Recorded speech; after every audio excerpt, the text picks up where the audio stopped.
Hello everyone, my name is Shanae Jones and this is KNKY, which stands for Know the New Kinky You.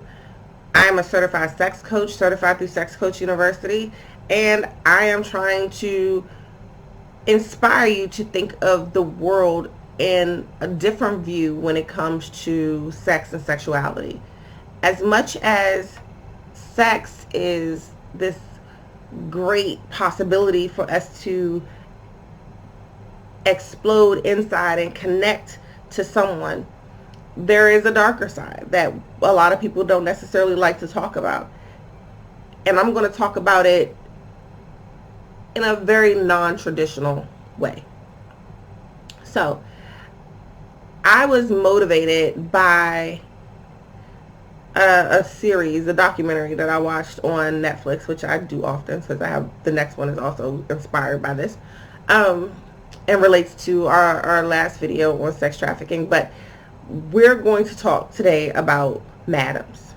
Now, a madam is a woman who operates a brothel or an escort service. So typically when you hear about someone who is the curator of people and the manager for their sexual business, if it's a man, he's usually called a pimp, and if it's a female, called a madam. So if I ask you to think of the most famous madam that comes to mind, who do you think of?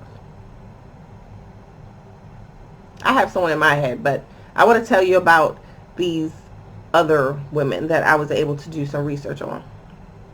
Well, as you know, prostitution has been going on since the beginnings of time, right? But I wanted to talk about some madams that were black, because it's not necessarily something that you hear a lot about. So, Lulu White, who was born Lulu Henley, she lived from sometime in 1868 through August 20th of 1931. So we're talking, these aren't recent people. This is back in the day. So I wanted to show you that this is not something that, this has been going on for some time. Now, she was a brothel madam and an entrepreneur in New Orleans, Louisiana. She was considered an eccentric figure because of her jewelry and a lot of her failed businesses and her criminal record. So little is known about her actual origins, but it was speculated that she was maybe 30 when she was originally interviewed, but nobody knew exactly how old she was. She was definitely of mixed race, and so this is another qualifier, because although I say black, the women that I'm going to talk about were all mixed race. And there's a reason for that. But she is the person who ran Mahogany Hall, which was closed in 1917. Now, Mahogany Hall is a 4-story house that reportedly cost about $40,000 when it was built. And that translates to over $1 million today. She is said to have housed approximately 40 women in Mahogany Hall. And records show that the house had about 5 parlors and 15 bedrooms, each with its own adjoining bathroom. The house was very, very grand and was said to have Tiffany stained glass windows, expensive oil paintings, and other works of art. Lulu also had a saloon that was adjacent to the property, Mahogany Hall, and it existed pre-prohibition, but as a savvy businesswoman, she found ways to keep that saloon open during prohibition.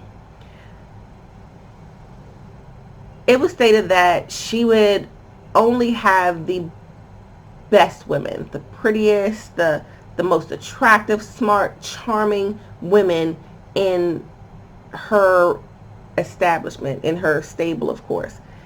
And they would all be fair, right?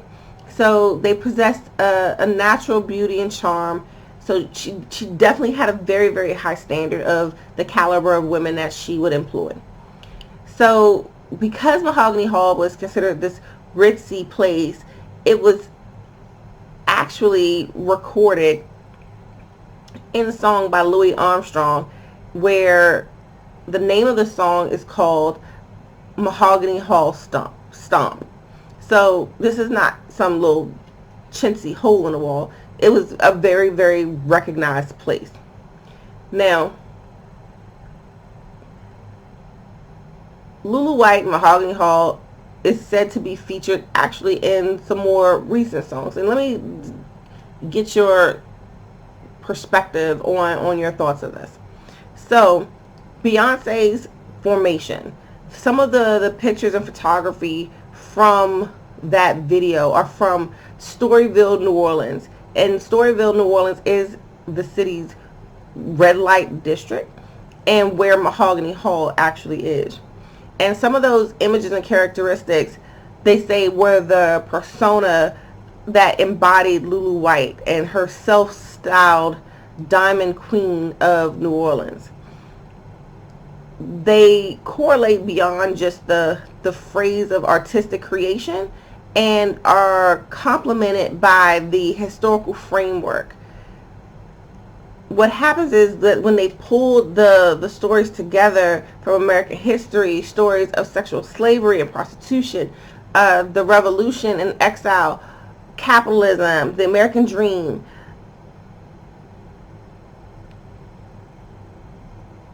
it's everything that comes together. And again, we're referencing Beyonce's Formation video and how it is believed to have pulled in all of these different various aspects of the Lulu White era.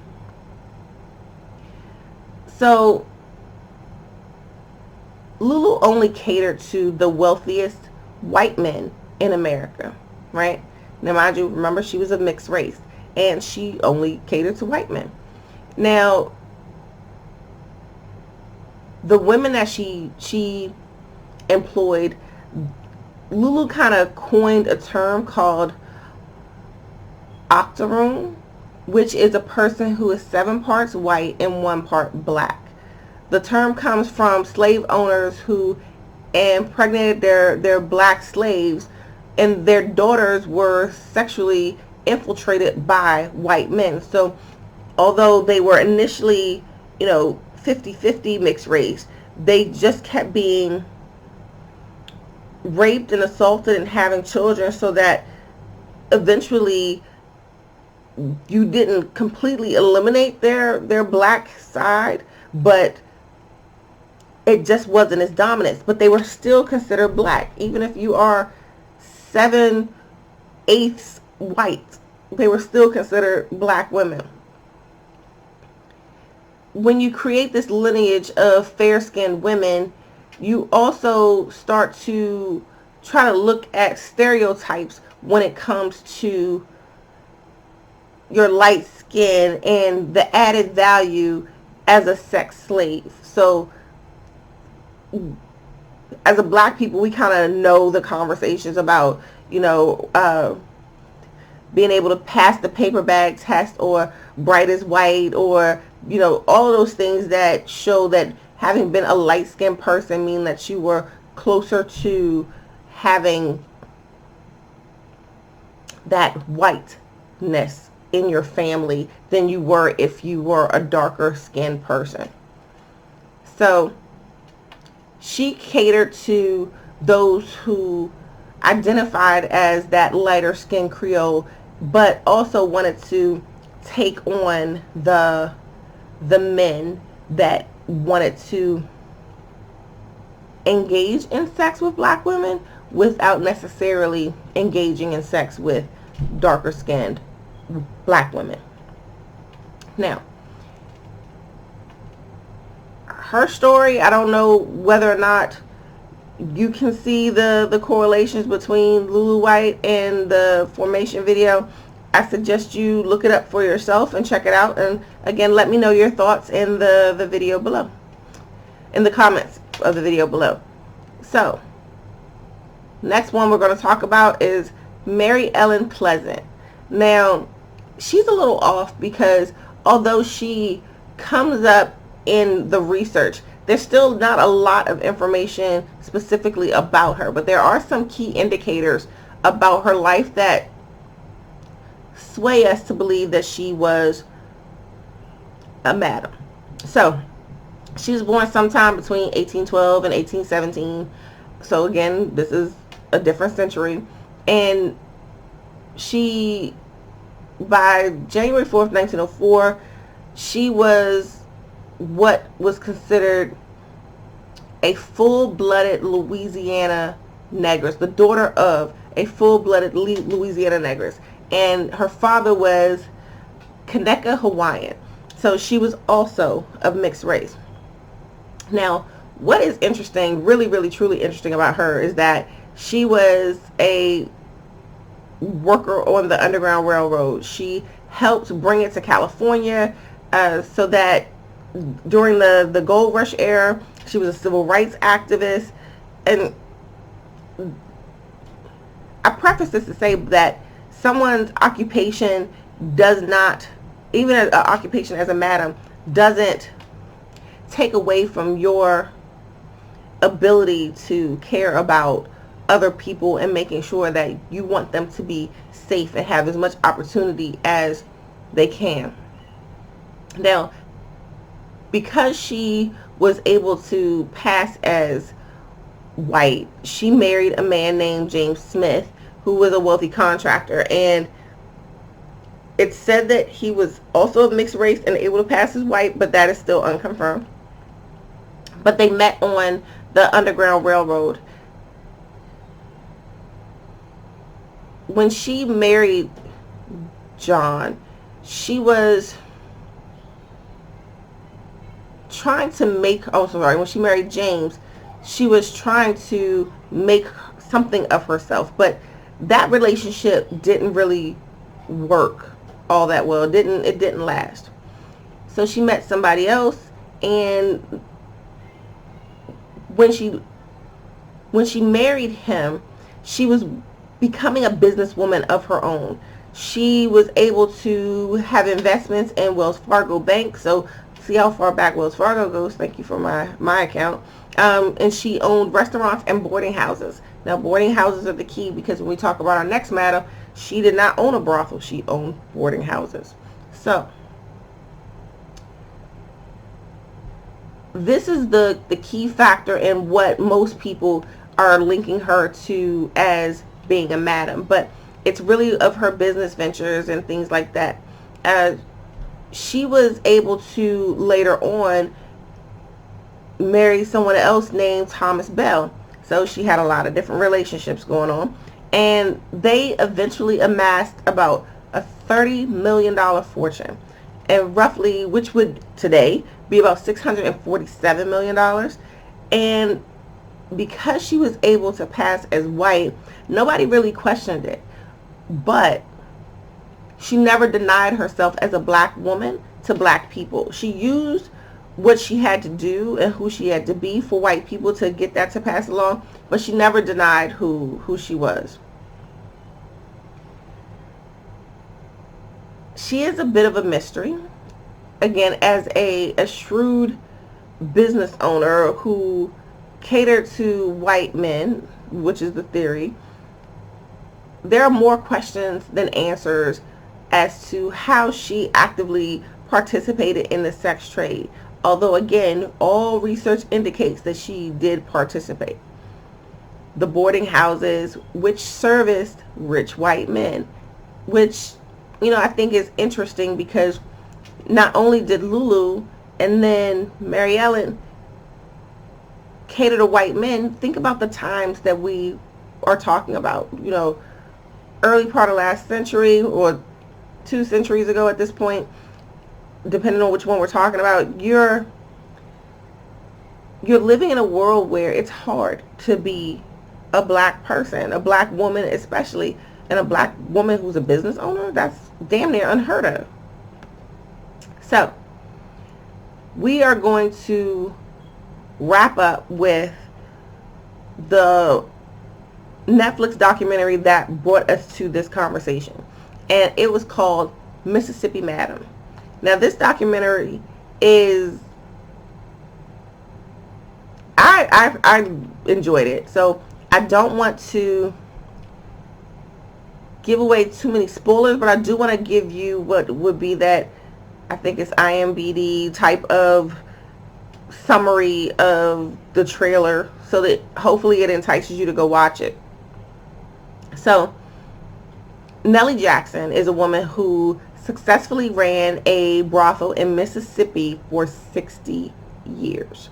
Now, that says a lot about who she was, but she was definitely a black brothel owner, but she was also a civil rights activist and an avid philanthropist in the Catholic Church. Everyone in the country knew who she was. Her establishment was a staple. It was not a secret, and people sought out to work for her.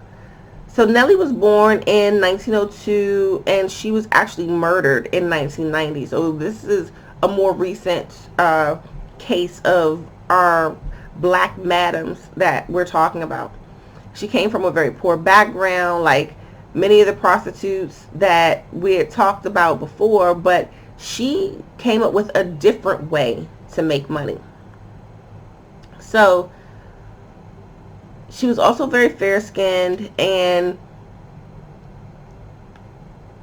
she used that to her best advantage. She wanted to make sure that she positioned herself to be as successful as possible. Now, she also had a very high standard for the women that she let work for her. And Nellie's women were all very beautiful, very sophisticated. And with her, though, she had women of all ethnicities. Black, white, Asian, Hispanic, all kinds of women. As long as you physically met her standards and you also had that level of charm she required. She also exclusively catered to white men. Now, the logic behind it is that back in that time, you didn't want to risk a black man being caught having sex with a white woman. It was okay for a white man to have sex with women of different ethnicities, but not the opposite way around. So her clientele was, again, white men. What we had to understand, though, in looking, is that prostitution is still illegal. So in order for her to operate as long as she did, she had to have a very, very good relationship with law enforcement. And so it's not that they, to their account, it's not that they ignored it or turned their backs to it. They said nobody complained. Unless somebody was complaining, why should they get involved? So she had a very, very quid pro quo relationship with law enforcement. Now, Nellie's house was very, very popular. It was nothing that was secret or secluded. It was a prominent house.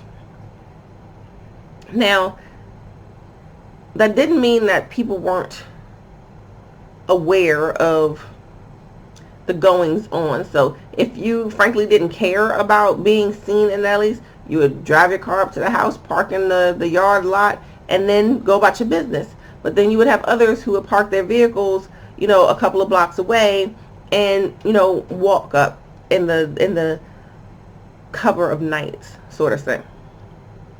So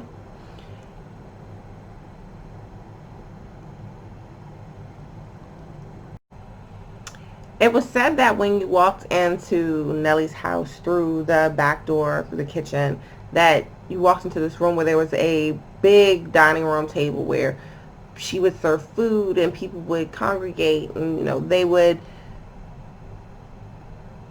take their tally of the available women, and they would make their selections and then kind of to go about their business.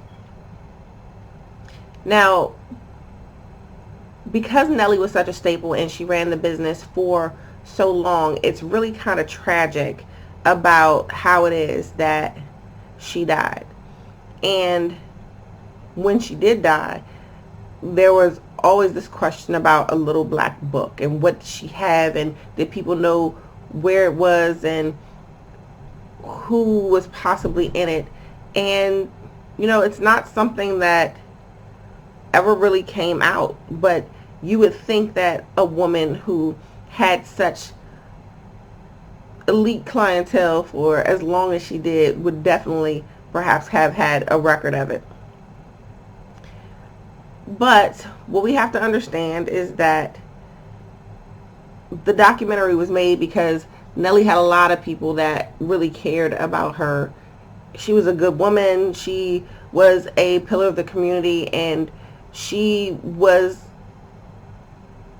a business owner who people sought out to work with. So, again, it's stated that if asked, she would say she doesn't own a brothel. She owns a boarding house, and she gives opportunities to women to stay there and do what they need to do to have better lives. So I encourage you to watch the video.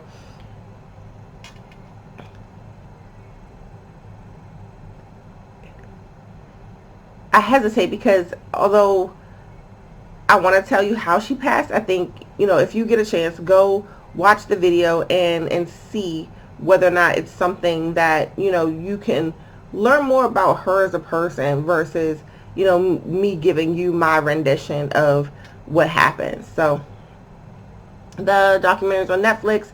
Please feel free to go take a look at it. Now, I will say that when it comes to sex, there is definitely a double standard, right? You have the stigma of a pimp, and that's something that we're kind of used to, a man that is in control of sexual encounters and, especially over women, and I find it interesting that, we've been able to talk about females who position themselves in the same regard, but executed a lot differently than what a pimp would do. So they built communities. These madams, they built communities. They gave women opportunities for work. And some of these women were wives that, while their husbands were away for long periods of time, used that time to make money for themselves because they didn't have anything else. They didn't know how to do anything else. She capitalized on business opportunities, and she didn't do it with force. The collective they didn't do it by force. They didn't do it by coercion.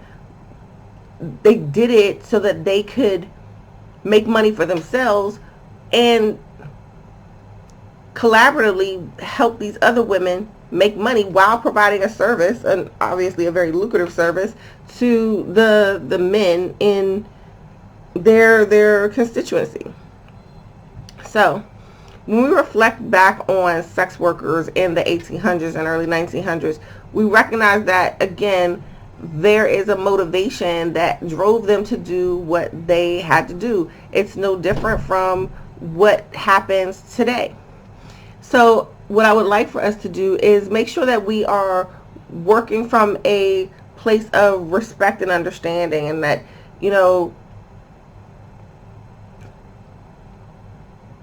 sex work is not easy.